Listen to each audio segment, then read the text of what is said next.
July 22, 1943. George S. Patton, Jr. stood in his command tent outside Palermo, Sicily, staring at a map that showed something impossible. Terry Allen's 1st Infantry Division had advanced 12 miles beyond the halt line Patton had personally ordered. They weren't lost. They weren't confused about the orders. They had deliberately ignored them and were currently chasing retreating Germans through mountain passes that Patton had specifically told them to avoid. Patton's Chief of Staff, Brigadier General Hugh Gaffey, waited for the explosion. Everyone in 7th Army headquarters knew what happened when someone disobeyed George Patton. You got relieved, demoted, or transferred to some administrative backwater where your career died slowly. Patton's temper was legendary. His profanity could strip paint. His willingness to fire subordinates for incompetence or insubordination was absolute. But Patton didn't explode. He read the report twice. He crumpled it slowly, deliberately. But he threw it in the waste bin beside his field desk. Then he said something that shocked everyone present. "Get me Bradley on the phone, and somebody find me a drink." Omar Bradley arrived 90 minutes later, driving through Sicilian heat from his 2nd Corps headquarters. He expected Patton to demand Terry Allen's immediate relief. Bradley had been waiting for this moment for months. He had documented every one of Allen's infractions in a leather notebook he carried everywhere. The bar fights in Tunis, the looted supply depot in Oran, the physical assault on British military police in Algiers, the open defiance of direct orders. Bradley walked into Patton's tent prepared to finally get authorization to fire the most troublesome division commander in the American Army. Instead, Patton said something that made Bradley's blood run cold. "I can't fire him, Brad. He's the only division commander I have who actually understands how to kill Germans." Think about that admission. George Patton, the most feared general in the American Army, the man who had slapped 2 soldiers for what he considered cowardice, the commander who demanded absolute obedience and iron discipline, had just admitted he couldn't control one of his own subordinates. More than that, he had admitted he didn't want to. Bradley wasn't satisfied with that answer. He pulled out his notebook and started reading. The incidents weren't just embarrassing. They were destructive to unit cohesion, to Allied cooperation, to the chain of command itself. Allen's men acted like they owned North Africa. They raided supply depots that belonged to other divisions. They fought pitched battles with British troops over access to wine supplies. They had beaten up an entire platoon of Patton's own military police after the MPs tried to arrest 1st Division soldiers for looting.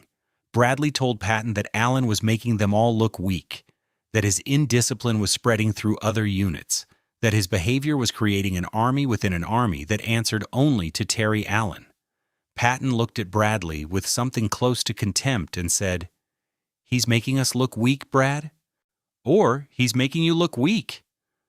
Bradley left that tent knowing 2 things.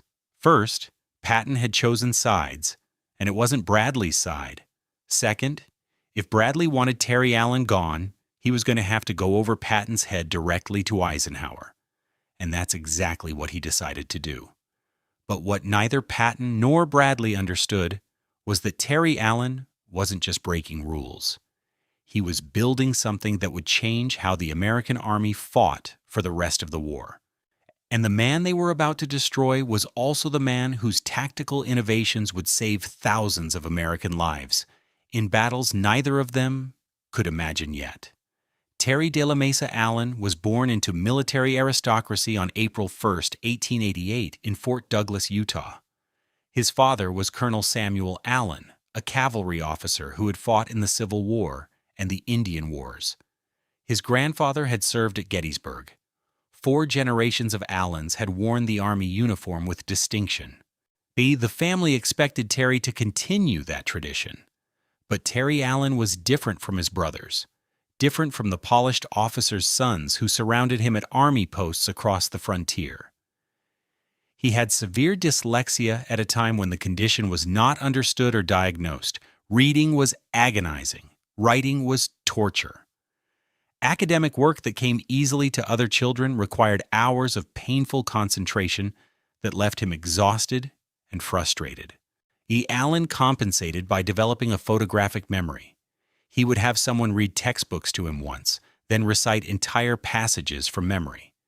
He memorized maps, regulations, procedures, anything that would help him function in an education system designed for students whose brains worked differently than his. His father recognized his son's intelligence despite the reading difficulties and secured him an appointment to West Point in 1907. The United States Military Academy was designed to break young men and rebuild them as officers. It assumed all cadets could read complex tactical manuals, write detailed reports, and master academic subjects through traditional study methods. Terry Allen couldn't do any of those things the way West Point expected. He failed mathematics his first year. He failed again his second year. The Academy dismissed him in 1909 with a recommendation that he pursue civilian employment better suited to his abilities. Most young men would have accepted that judgment. The Army had spoken. West Point didn't want you. Find another career? Move on with your life?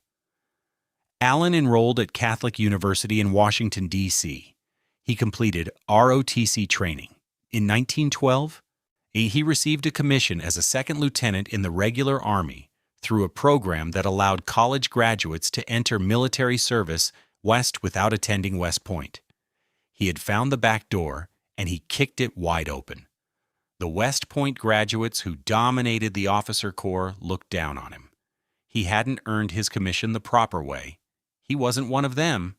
He would never be one of them. They made sure he knew it through 1,000 small humiliations, being passed over for choice assignments, being excluded from social functions, being treated as a second-class officer who had snuck in through a technicality. Terry Allen didn't care. He was exactly where he wanted to be, and he was about to prove that combat effectiveness mattered more than where you got your commission. When the United States entered World War I in April 1917, Captain Terry Allen was commanding a cavalry troop on the Mexican border. He immediately volunteered for service in France. The Army initially rejected his request. Cavalry officers weren't needed in the trenches. Allen kept volunteering. Finally, in August 1917, he received orders to report to the 90th Infantry Division as a battalion commander. He was 30 years old. Most battalion commanders were in their 40s with 20 years of peacetime service. Allen had 9 years in the Army and 0 combat experience. But he had something that peacetime officers often lacked, an absolute refusal to let regulations interfere with killing the enemy. His battalion arrived in France in June 1918 and entered combat in the Saint-Mihiel offensive that September. Standard doctrine said battalion commanders should direct operations from command posts behind the lines, coordinating with higher headquarters and ensuring units executed orders as designed. Allen ignored that doctrine immediately.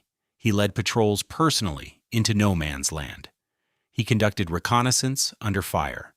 He positioned himself in forward positions where he could see the battlefield directly, rather than receiving filtered reports from subordinates. His regimental commander ordered him to stay behind the lines where battalion commanders belonged. Allen complied for exactly 1 day, then resumed his forward command style.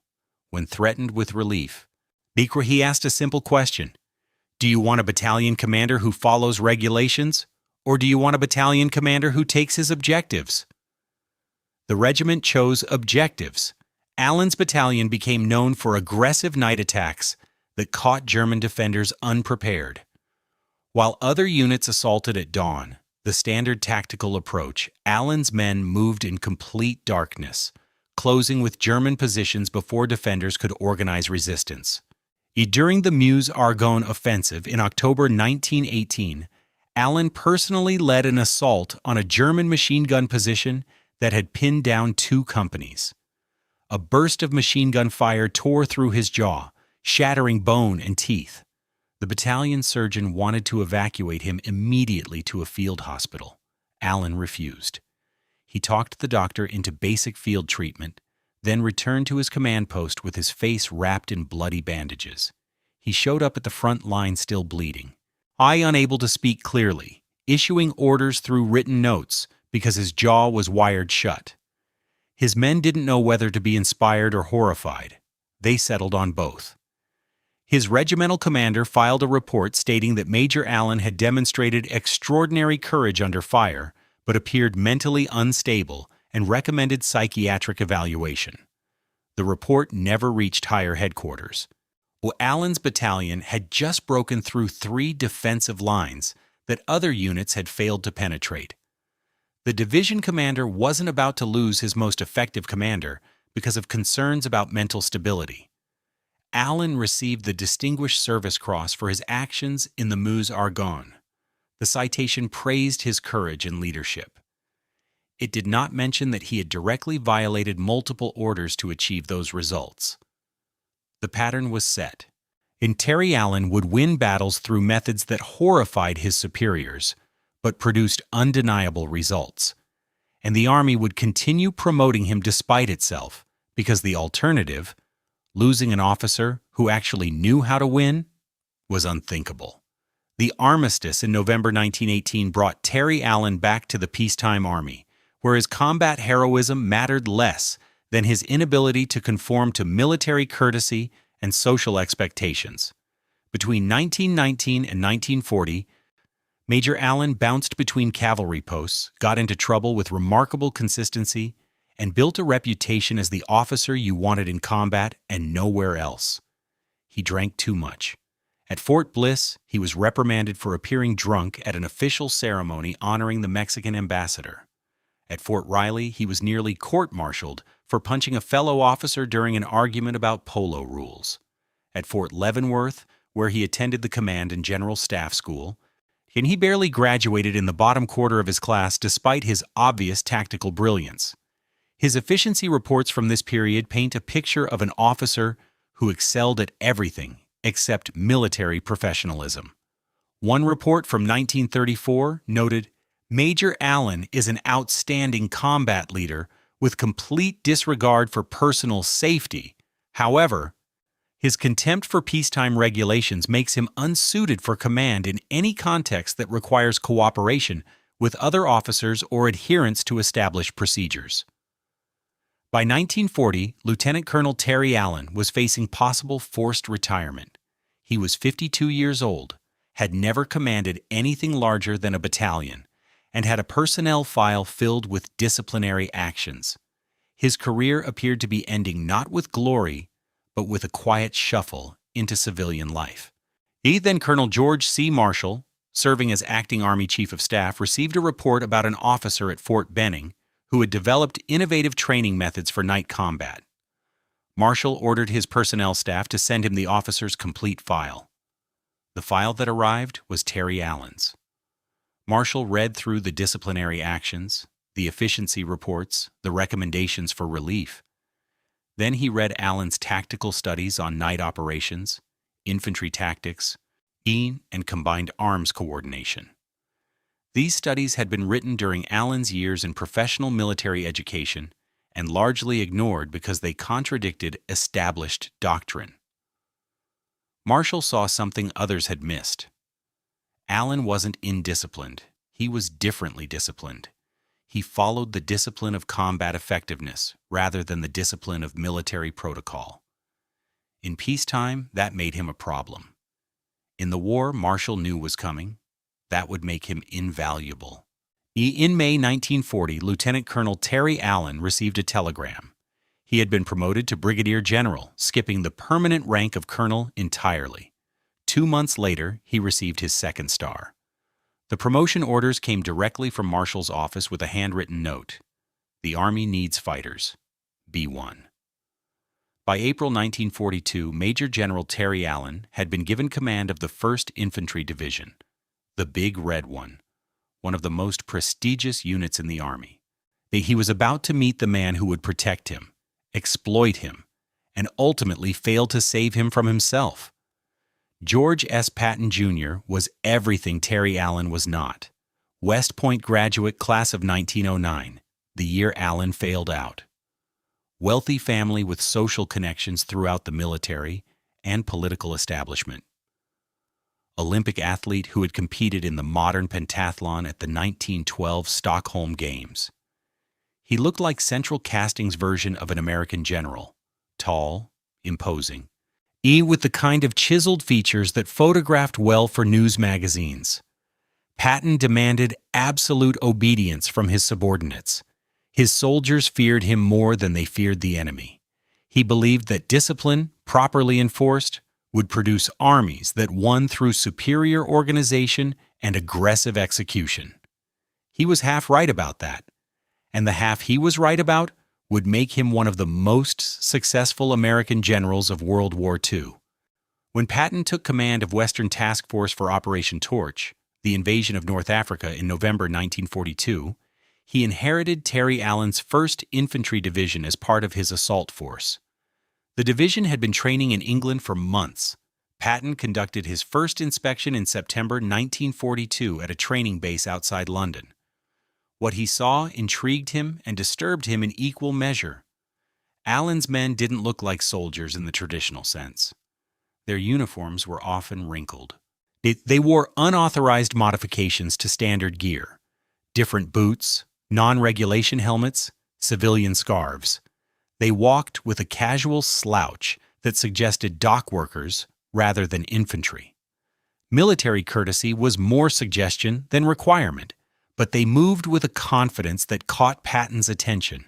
These men weren't afraid of anything. They had an almost predatory quality, like they were constantly looking for a fight. Their weapons were meticulously maintained, though their tactical movements during exercises were precise, despite their casual appearance. They were combat-ready in ways that went beyond clean uniforms and sharp salutes.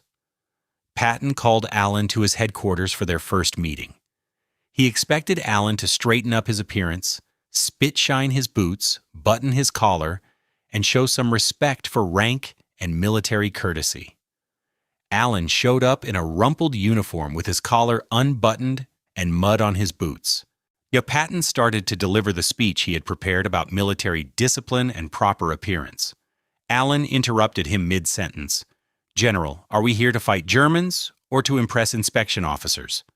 Patton's aide, Colonel Charles Codman, later wrote that the silence that followed lasted forever.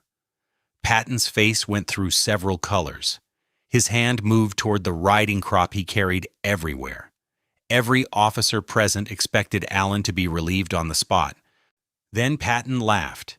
It was a short, barking laugh that suggested more surprise than amusement. He pointed at the door and said, "Get out of my office, Allen, and take Casablanca."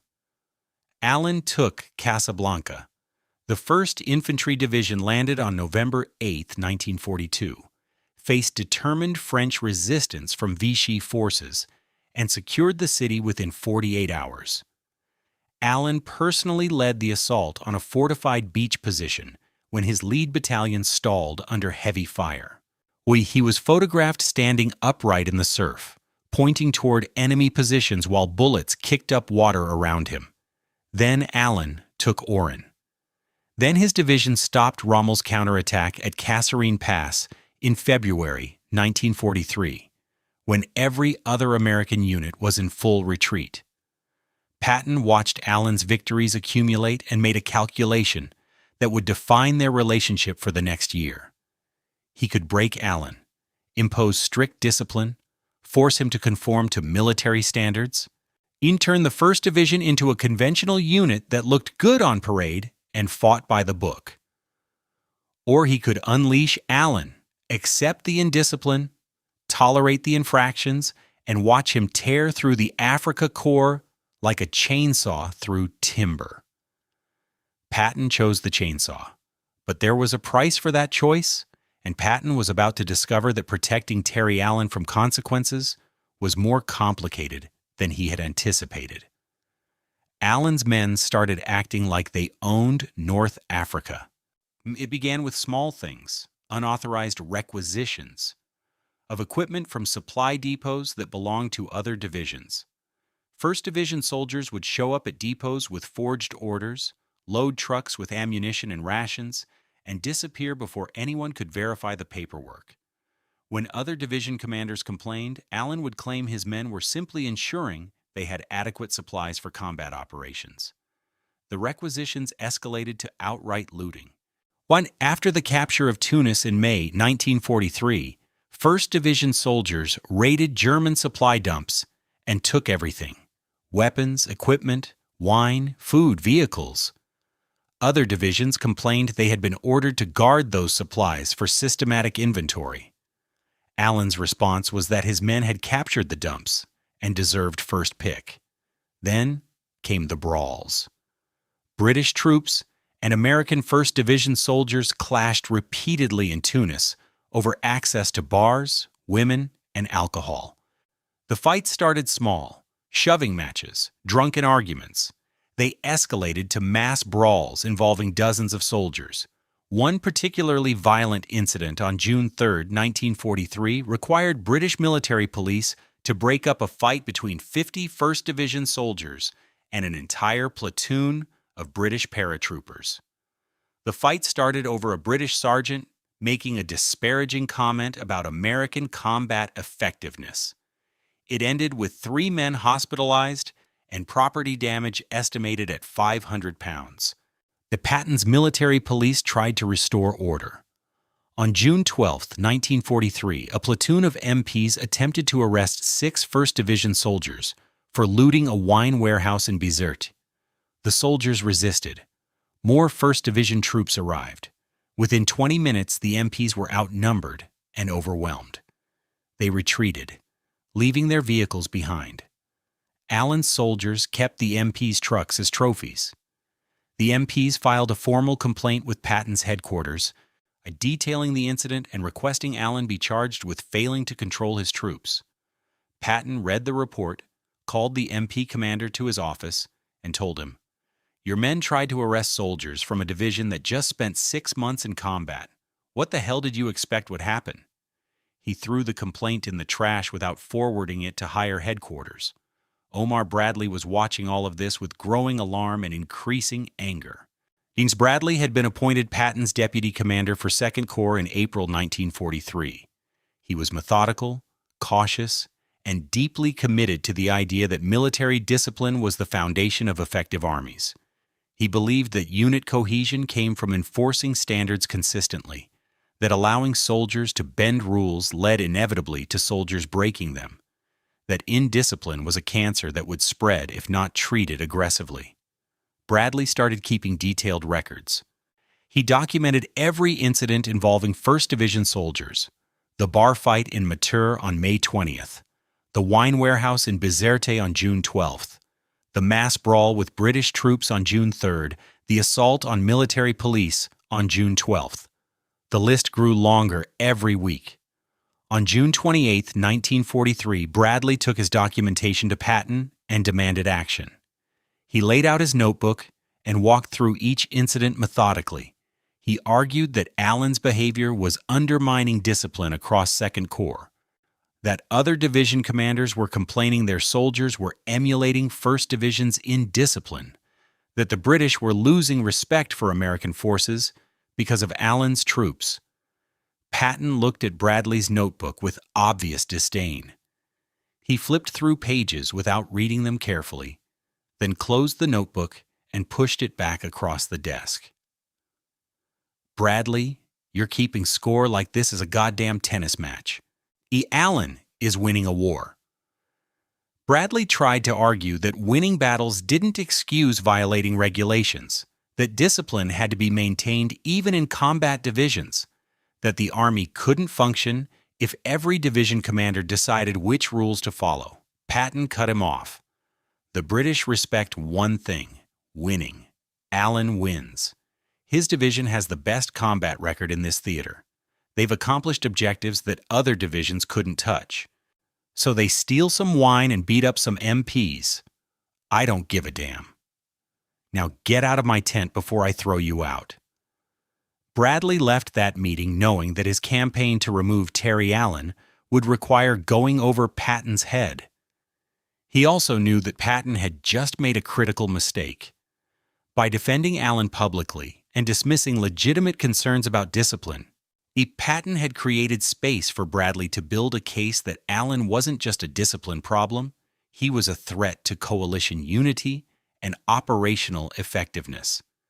Bradley started preparing his report for Eisenhower, but what Bradley didn't write in his notebooks was this. While Allen's men were brawling in rear-area towns, they were also perfecting a form of warfare that would change how the American Army fought for the rest of the war. The standard American infantry doctrine in 1943 called for attacks at dawn, supported by artillery preparation and air support where available. This was textbook tactics, taught at every level of military education, proven effective through decades of warfare. Attack at first light. Use darkness for final approach movements. Assault when you can see the enemy.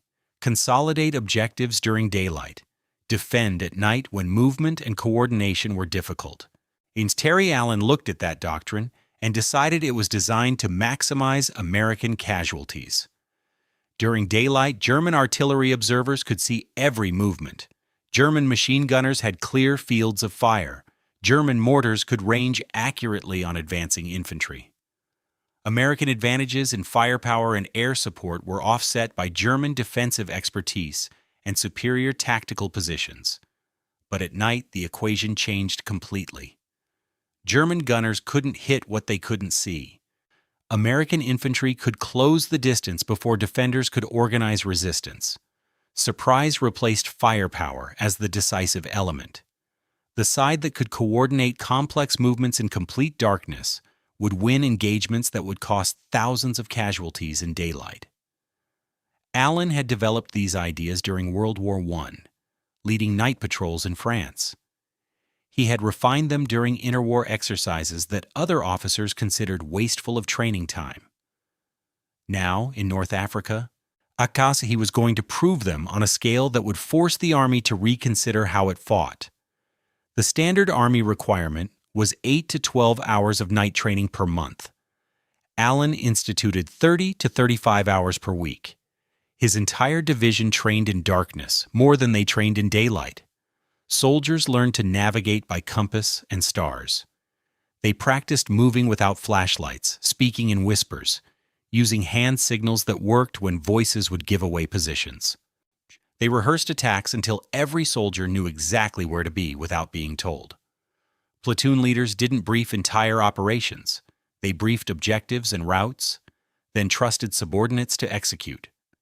Companies attacked without radios, maintaining coordination through runners and pre-planned timing. Battalions moved through complex terrain using nothing but maps memorized before departure. This training was brutal. Soldiers stumbled over rocks, walked into trees, got lost in darkness. Allen was ruthless about failure.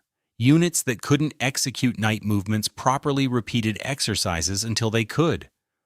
Officers who couldn't navigate in darkness were relieved and reassigned. The division developed a reputation for training that was harder than combat, but it worked. On March 23, 1943, during the fighting at El Guitar, Allen's division conducted a night attack that broke through German defensive lines that had held against British assaults for 2 weeks.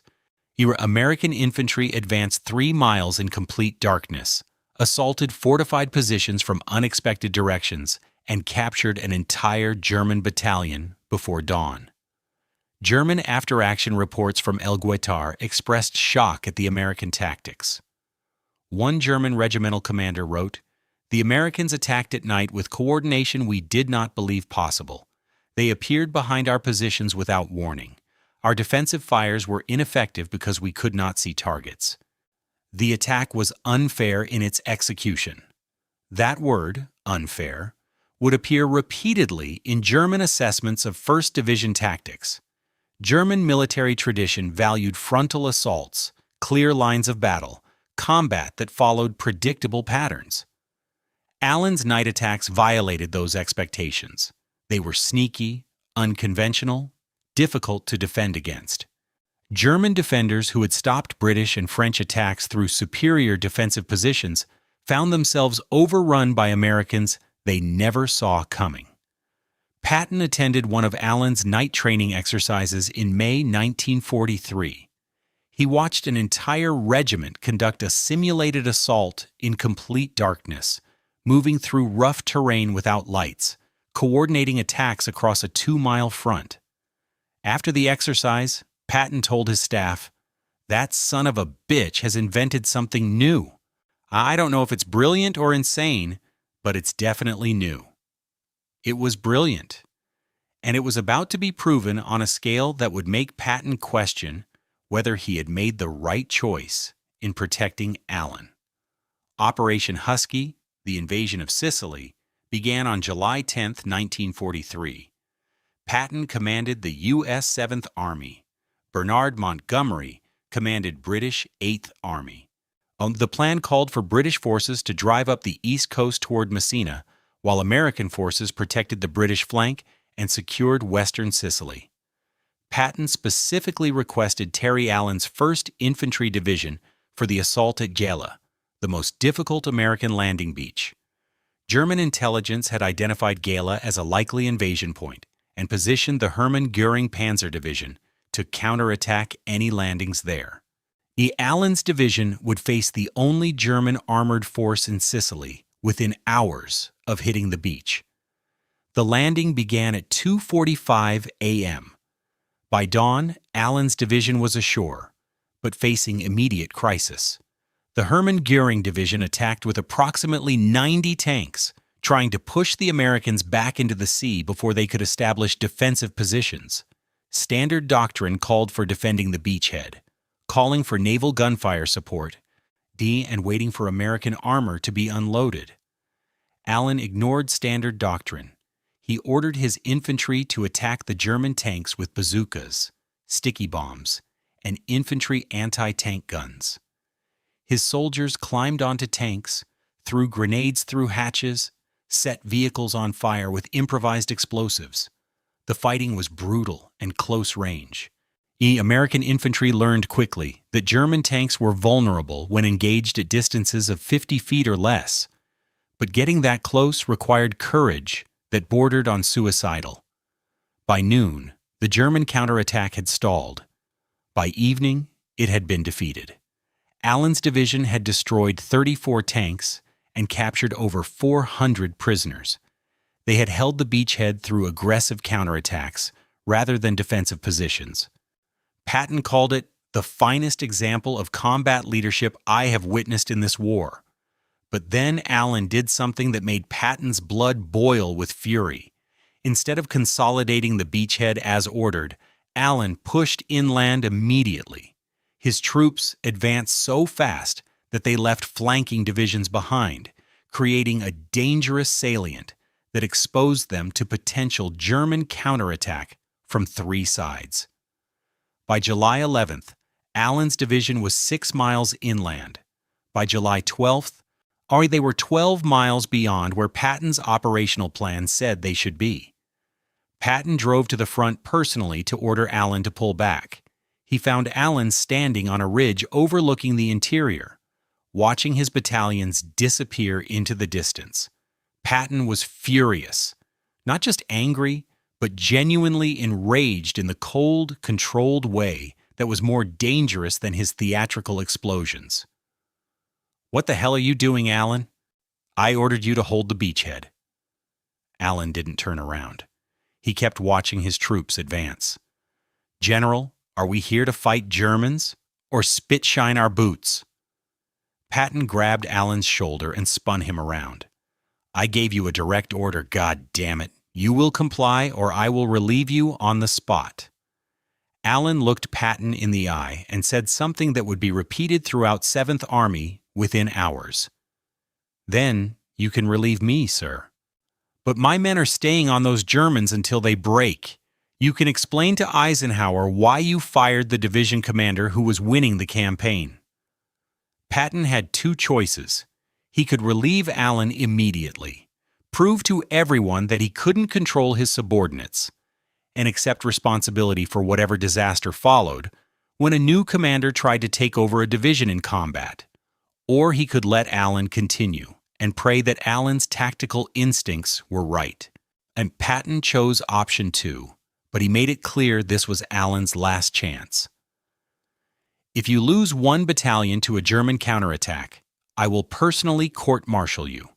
If your casualties exceed acceptable levels, I will relieve you. If you fail to take your objectives, you're done. Am I clear? Allen smiled. Perfectly clear, sir. I won't lose a battalion. Then he walked away before Patton could respond. Think about the audacity of that moment. A division commander tells an army commander to his face that he's going to ignore direct orders, then walks away like the discussion is over and he's won. Allen wasn't just confident, he was certain that Patton needed him more than he needed Patton. He was right. The Germans never counterattacked the salient because they couldn't organize forces quickly enough. Allen's division cracked the entire German defensive line across western Sicily. They advanced to Palermo, capturing the city on July 22nd ahead of schedule. They participated in the drive toward Messina that turned into a race with Montgomery's British forces.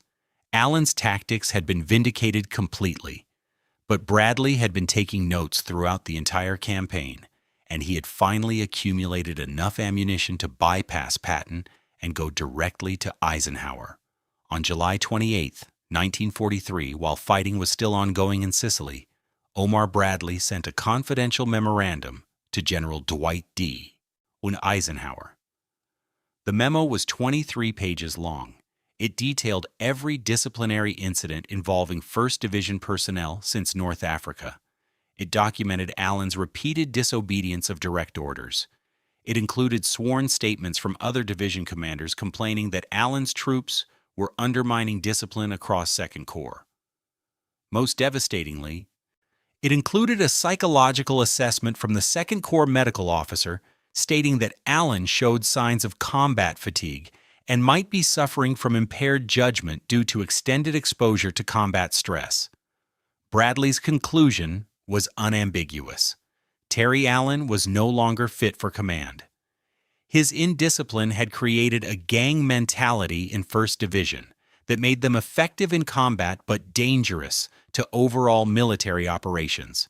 His disobedience of orders had reached the point where it threatened the chain of command itself. He needed to be relieved immediately before his behavior spread further or caused a disaster that could have been prevented. Eisenhower read the memo and called Patton. The conversation was brief. Eisenhower asked Patton directly, "Can you control Terry Allen?" Patton answered honestly, "No, sir. I can't control him, but I don't need to control him. I need to point him at Germans and let him go." Eisenhower's response ended the discussion. "George, we're about to invade Italy. Then we're invading France. We can't have division commanders who operate independently of Army command. Allen has to go." Patton tried to argue. He pointed out Allen's combat record. He noted that 1st Division had the highest combat effectiveness rating in the theater. He even threatened to resign if Allen was fired. Eisenhower listened patiently. One then delivered the final word. "George, you've been protecting Allen for 8 months. In that time, his division has become a private army that answers only to him. If we take them to France like this, they'll be more dangerous to us than to the Germans. The decision is made." Patton knew the fight was over. He had one card left to play. He could insist that Allen be given another chance with a different division, that the problem was 1st Division's culture rather than Allen's leadership. But even as he considered making that argument, he knew it was too late. Bradley had built a case that was unassailable. Allen was finished. On August 7, 1943, Omar Bradley summoned Terry Allen to 2nd Corps headquarters. Allen knew what was coming. Everyone in 7th Army knew what was coming. The only question was whether Bradley would try to spare Allen's dignity or humiliate him publicly. The meeting lasted less than 5 minutes.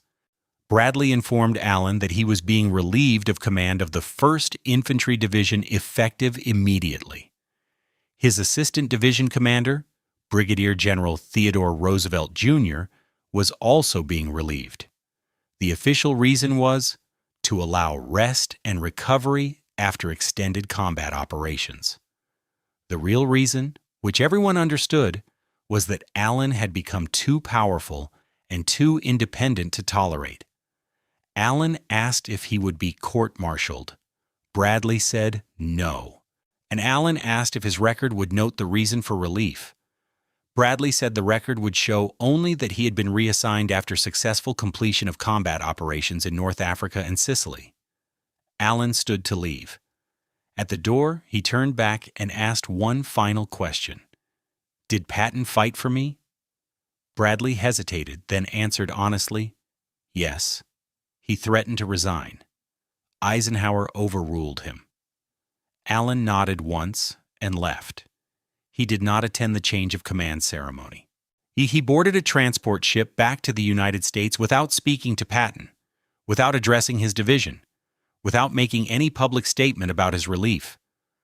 On the ship, he received a message from Patton. It said, "Tell Terry I fought like hell for him. Tell him I'm sorry. Tell him he was the finest combat commander I have ever known." Allen read the message, crumpled it, and threw it over the side into the Atlantic Ocean. As far as Allen was concerned, Patton's apology came about a year too late and a war too short.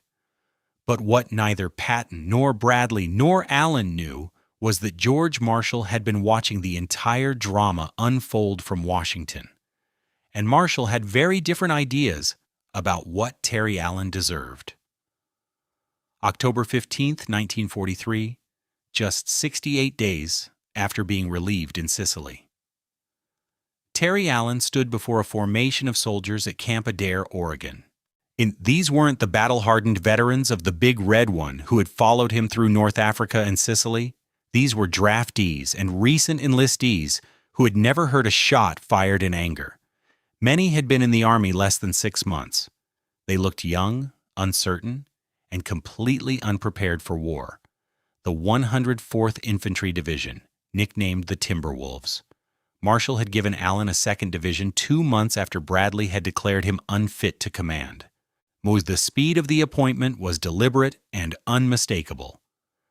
Marshall was sending a message to Bradley, to Patton, to Eisenhower, and to the entire Army establishment. "I don't care what you think about discipline. I need fighters. Terry Allen is a fighter." Allen looked at the raw troops in front of him and saw potential. He would build this division from nothing using every lesson learned in North Africa and Sicily. He would train them in tactics that had terrified German defenders. He would create something that would make Patton regret not fighting harder to protect him. And he would prove that Marshall's judgment was better than all of theirs combined. The training began that afternoon. Allen immediately instituted the same brutal regimen he had perfected with 1st Division. Standard divisions trained 8 to 12 hours per month in night operations. The Timberwolves would live in darkness. They would eat, sleep, move, and fight in conditions where they couldn't see 5 feet in front of them. The soldiers hated it at first. They stumbled over obstacles, got lost during exercises, collided with each other in darkness. Allen was merciless. Units that failed exercises repeated them. Officers who couldn't navigate without light were relieved. Within 3 months, the 104th Division was conducting battalion-level night attacks with coordination that veteran divisions couldn't match. But Allen did something else that was unprecedented. He began openly talking to his soldiers about why he had been relieved in Sicily. He didn't make excuses or blame others. He told them the truth. He had disobeyed orders because following orders would have gotten men killed unnecessarily. He had built a division that won battles but didn't follow regulations. And the Army had decided that regulations mattered more than winning. And then he told them what he expected from the Timberwolves. "We're going to win. We're going to win in ways that terrify Germans and confuse generals. We're going to develop tactics that break every rule in the manual. And when other divisions fail, we're going to succeed. Because I don't care what the manual says about how to fight. And I care about killing Germans and bringing you home alive.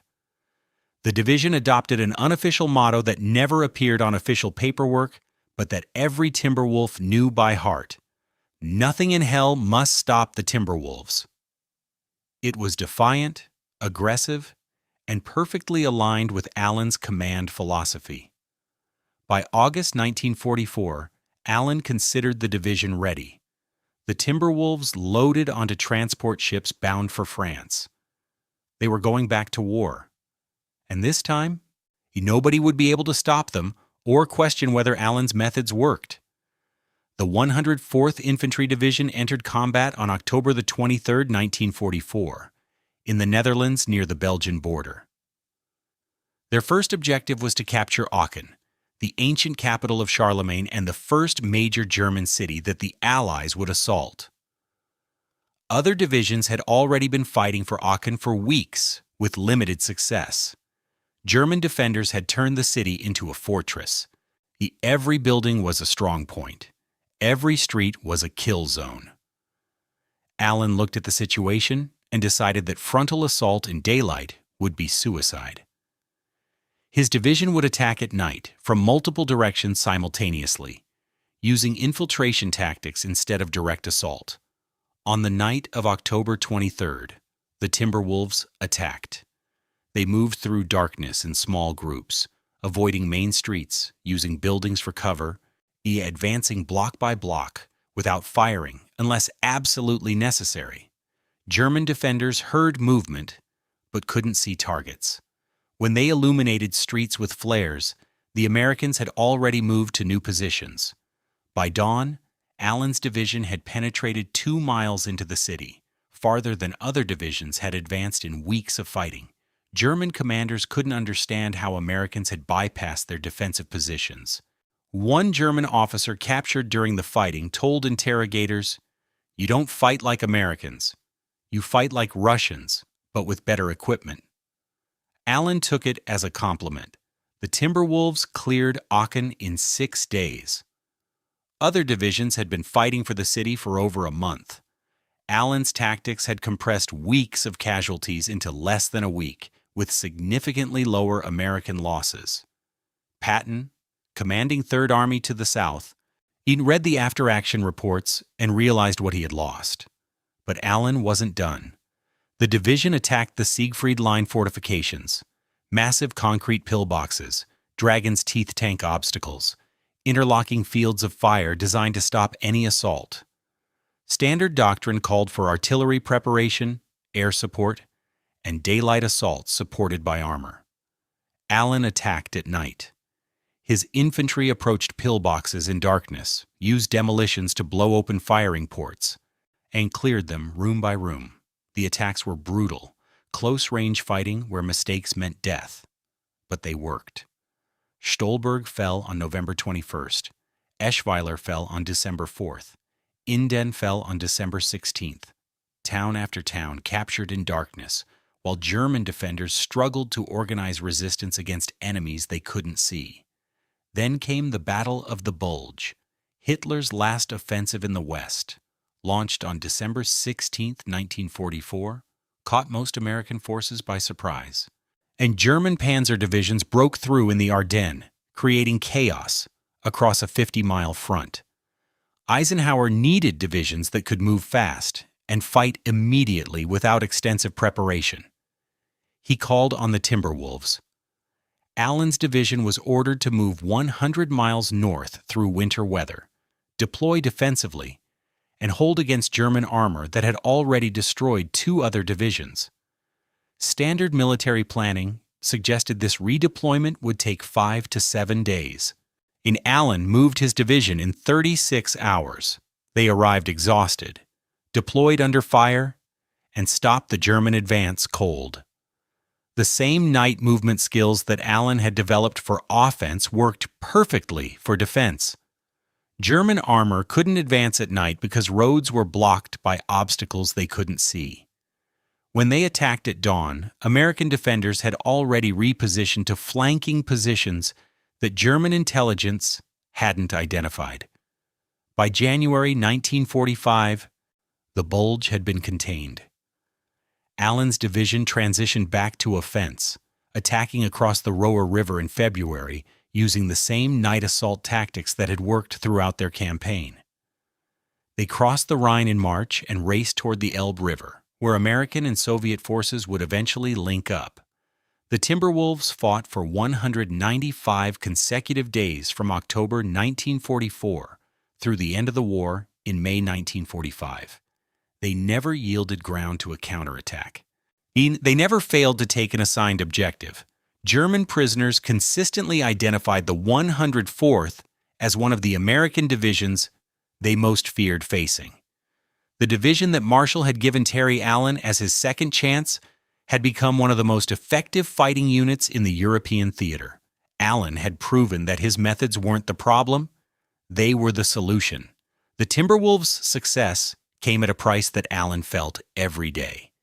Nearly 5,000 casualties over 7 months of continuous combat, over 1,200 killed in action.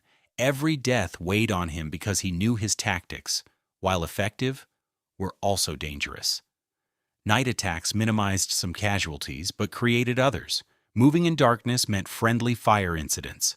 Infiltration tactics meant small groups isolated deep in enemy territory. Close combat meant higher risks when things went wrong. Allen wrote hundreds of letters to families of men who died under his command. Not form letters or standardized condolences, personal letters acknowledging specific men and specific sacrifices. One letter to the mother of Private First Class Robert Morrison, killed during the Roer River crossing, read, "Your son died proving that unconventional warfare wins conventional battles. He died proving that night attacks save lives even though they cost lives. He died proving that the generals who fired me were wrong about how to fight this war. I cannot give you comfort because there is no comfort in losing a son. But I can tell you that Robert's sacrifice proved something that will save other mothers' sons. That is not enough. It will never be enough, but it is true." The mother kept that letter for the rest of her life. When historians interviewed her in 1967, she said it meant more than all the official notifications combined because Allen had told her the truth. Her son hadn't died for nothing. He had died proving that his commander's methods worked, even though the Army had tried to suppress those methods. Patton, meanwhile, was conducting his own reckoning. Third Army's operations from August 1944 through May 1945 were spectacular in terms of distance covered and speed of advance. But casualties were also high, over 130,000 men, and more than any other American army. Patton's aggressive tactics had achieved operational success, but at enormous cost in lives. In March 1945, Patton wrote a letter to George Marshall. He never sent it, but his chief of staff preserved it in Patton's papers. The letter contained this passage: "I have been reading reports of Allen's 104th Division operations. Their tactics are revolutionary. Their casualty rates are lower than conventional divisions despite continuous combat. Their success rate in taking objectives is virtually 100%. I relieved Allen in Sicily because I thought his indiscipline was a problem that would spread through the Army. I now realize his indiscipline was a solution that the Army was too rigid to accept. My failure to protect him from Bradley has cost the Army 6 months of Allen's combat leadership and cost soldiers lives that his methods might have saved." The letter sat in Patton's desk until his death in December 1945. But he never had the courage to admit his mistake publicly. In official statements and reports, Patton maintained that Allen's relief had been necessary for unit cohesion. But privately, he knew the truth. He had protected Allen for months, then failed to protect him when it mattered most. And that failure had consequences that Patton could measure in casualty reports and after-action analyses. Omar Bradley never admitted he was wrong about Terry Allen. In his 1951 memoir, A Soldier's Story, Bradley defended Allen's relief as necessary for maintaining discipline and unit effectiveness. He wrote, "Allen was an outstanding combat leader, but his methods created a cult of personality that made the 1st Division difficult to control and coordinate with other units." Relief was necessary not because Allen failed, but because his success was creating organizational problems that would have become worse in the larger operations we faced in Italy and France. This was technically accurate, but fundamentally dishonest. Allen's division had been difficult to control because Allen didn't follow orders he considered tactically unsound. That cult of personality was actually combat effectiveness, based on trust between commander and troops. The organizational problems Bradley cited were mostly Allen's refusal to subordinate tactical judgment to Bradley's operational preferences. But Bradley's staff officers told a different story in private conversations and unpublished memoirs. Colonel Chester Hanson, Bradley's aide, or Malawi Bradley, wrote in his diary in November 1944, "General Bradley received after-action reports from Allen's 104th Division today. Their night attack tactics are proving remarkably effective. Casualties significantly lower than comparable operations by other divisions." Bradley read the reports without comment, then changed the subject. Later, when I mentioned the 104th success, Bradley became visibly angry and said we should focus on divisions that follow doctrine rather than celebrating exceptions. I believe he still resents Allen and cannot admit that relief might have been a mistake. Major William Sylvan, another Bradley aide. I was more direct in a letter to his wife in February 1945. The General Bradley made a decision about Terry Allen that looked correct at the time based on discipline concerns. But Allen has proven with his new division that his methods work and that personality conflicts were driving the relief more than legitimate tactical concerns. Bradley will never admit this publicly. No, he invested too much in destroying Allen to acknowledge he might have been wrong.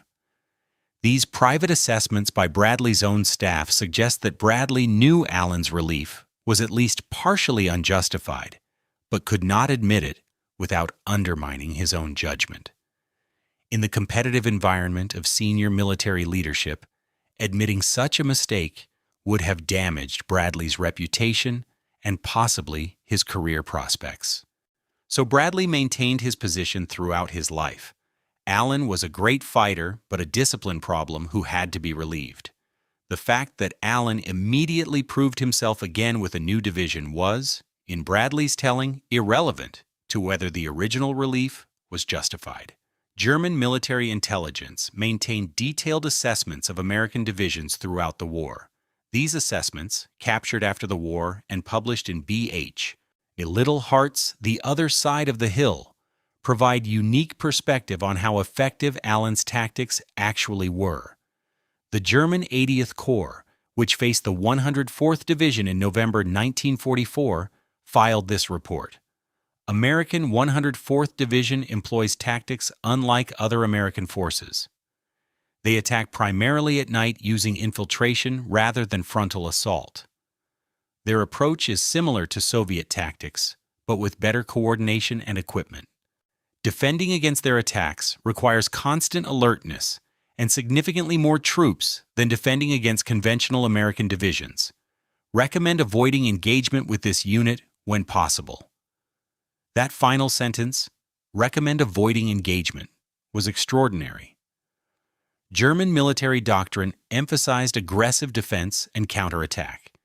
Recommending that German units avoid contact with a specific American division indicated that German commanders considered the 104th exceptionally dangerous.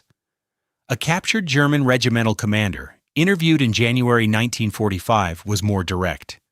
Fighting the 104th Division is unfair. They don't follow the rules. American divisions are supposed to attack at dawn, after artillery preparation. The 104th attacks at night without warning. You can't see them. you can't target them effectively. When you illuminate the battlefield with flares, they're already behind your positions. Their commander clearly studied Soviet tactics, but improved on them. I would rather face 2 normal American divisions than one 104th. That word again, unfair. German commanders used it repeatedly to describe Allen's tactics. German military culture valued direct confrontation, clear lines of battle, and predictable patterns of warfare. Allen's night attacks violated all of those expectations. They were sneaky, unconventional, and extraordinarily direct and difficult to defend against. Most revealing was an after-action report filed by the German 15th Army in April 1945, shortly before Germany's surrender. American divisions can be categorized into 3 types: conventional divisions that follow doctrine and can be defeated through standard defensive tactics; aggressive divisions like those commanded by Patton that require strong defenses but follow predictable patterns; NCA and the 104th Division, which operates according to principles we cannot effectively counter. If all American divisions fought like the 104th, the war would have ended months earlier. That assessment, from an enemy analyzing why they were losing, provided the clearest evidence of Allen's effectiveness. His tactics didn't just work, they worked so well that German forces considered them nearly impossible to defend against effectively. Terry Allen retired from the Army in 1946 as a Major General. But he never wrote a memoir, despite publishers offering significant advances.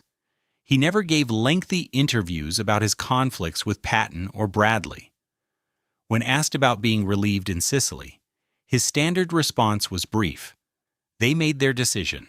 I made mine. The war decided who was right. That quote is carved on his headstone at Arlington National Cemetery, along with the words Night Fighter and the dates of his service. He died in 1969 at age 81, having outlived both Patton, who died in 1945, and Bradley, who died in 1981. In the decades after the war, military historians and leadership scholars have extensively analyzed the Patton-Allen relationship. The consensus view is that both men were right and both were wrong in ways that illuminate fundamental tensions in military leadership. Patton was right that Allen was an exceptional combat leader who produced results that justified tolerance of indiscipline. He was wrong to believe he could protect Allen indefinitely without addressing the legitimate concerns about unit cohesion and chain of command that Bradley raised.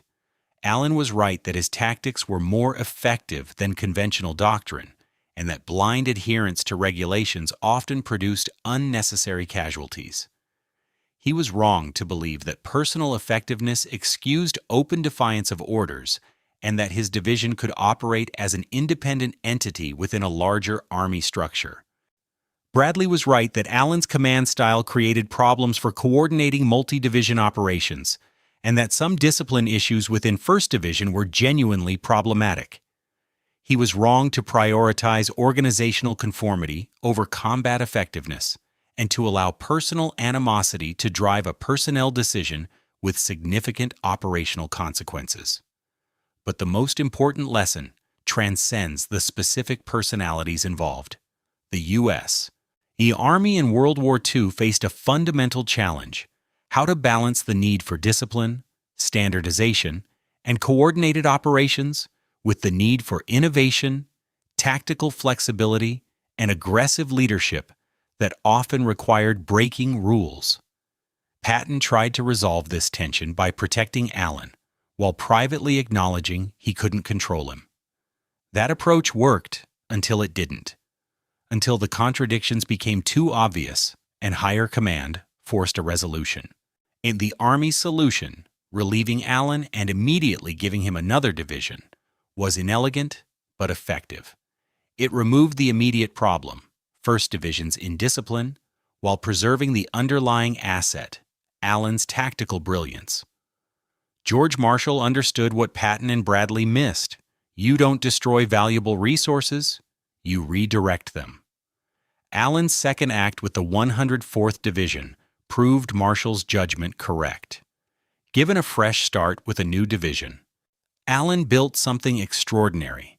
His tactics spread throughout the Army not through official doctrine, but through practical demonstration. Other division commanders watched the Timberwolves succeed and began adopting similar approaches. By 1945, night attacks were common throughout American forces in Europe, directly influenced by Allen's proven methods. The British Army formally incorporated Allen's tactics into their training curriculum in 1945. Soviet observers at the Elba link-up requested detailed briefings on American night operations and incorporated elements into Red Army doctrine. Even the German Wehrmacht, in the final months of the war, began training units in night defensive tactics specifically designed to counter American night attacks, modeled on the 104th Division's approach. Terry Allen had changed how modern armies fought, not through writing doctrine or teaching at military academies, but through winning battles in ways that forced everyone to pay attention. His legacy wasn't just the Timberwolves' combat record, it was a fundamental rethinking of how infantry should operate in darkness. In November 1945, 6 months after the war ended, Patton gave an interview to a journalist from the Saturday Evening Post. The interview was supposed to focus on Patton's plans for occupation duty in Germany. Instead, near the end of the conversation, Patton brought up Terry Allen unprompted. "I've been thinking about Allen lately, about Sicily and what happened. I protected him for 8 months because I knew he was the best division commander I had. Then I let Bradley force me to give up on him. I told myself it was for the good of the Army, for unit cohesion, for all those reasons that sound good in conferences but don't mean a damn thing on the battlefield. The truth is simpler than that. I was afraid that if I resigned over Allen, Eisenhower would accept my resignation and I'd lose my command. So I chose my career over my judgment, and the Army paid the price for that choice." The journalist asked what price Patton meant.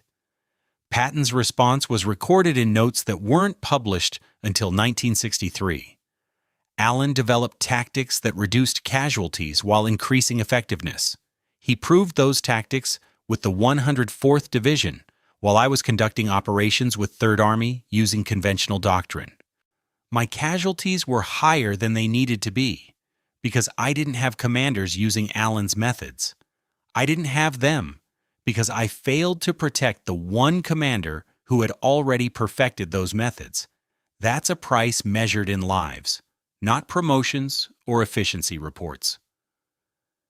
Patton died weeks later from injuries sustained in a car accident.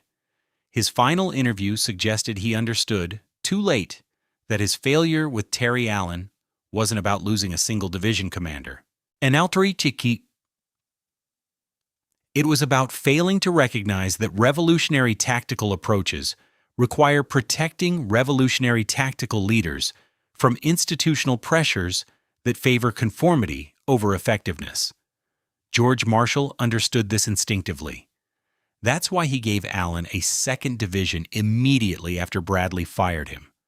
Marshall didn't care about discipline reports or personality conflicts. He cared about winning wars. And he recognized that winning wars sometimes required tolerating commanders who made other generals uncomfortable. Terry Allen made everyone uncomfortable. He made Patton uncomfortable by ignoring orders. He made Bradley uncomfortable by being too effective to control. He made German commanders uncomfortable by attacking in ways they couldn't defend against. And ultimately, he made the entire American Army uncomfortable by proving that established doctrine was sometimes less effective than one maverick general's unconventional approach. But uncomfortable doesn't mean wrong. Terry Allen was uncomfortable because he was right about night attacks, about trusting soldiers to execute without rigid oversight, about prioritizing tactical effectiveness over organizational conformity. Patton knew Allen was right. He just didn't fight hard enough to protect someone who was right in ways that threatened people Patton needed to maintain good relationships with. That failure of courage, choosing institutional relationships over tactical truth, was George Patton's greatest mistake as a commander. Not the slapping incidents in Sicily, not the controversial statements about the Soviet Union. His greatest mistake was failing to protect the general who could do what Patton himself could not: change how the American Army fought wars. Terry Allen never needed Patton's protection to prove he was right. He proved it himself with the Timberwolves. But the Army needed Patton's protection for Allen, because without it, they lost 6 months of the most innovative tactical leadership available during the war. Those 6 months translated into battles fought less effectively, casualties sustained unnecessarily, and lessons learned later than they should have been. In the end, the general Patton couldn't control became more influential than the generals Patton could control. Allen's legacy outlasted Patton's career. His tactics became doctrine. His methods became standard. And the troublemaker who failed out of West Point twice proved that sometimes the most valuable soldiers are the ones the institution tries hardest to reject. Patton understood this by the time he gave that final interview. But understanding came too late to matter. Allen had already proven everything that needed proving. The war had decided who was right. And Terry Allen's tombstone at Arlington carries the verdict: Night Fighter, the title that captured both his innovation and his vindication. If this story showed you a different side of World War II leadership, please like this video and share it with someone who appreciates military history. And subscribe for more untold stories about the commanders who changed how wars are fought. Leave a comment. Was Patton right to protect Allen as long as he did, or should he have fought harder to keep him? Our community values different perspectives, and we're honored to have you here. Thank you for watching. If you're enjoying these World War II stories and want to see more, I'd really appreciate it if you subscribe to the channel.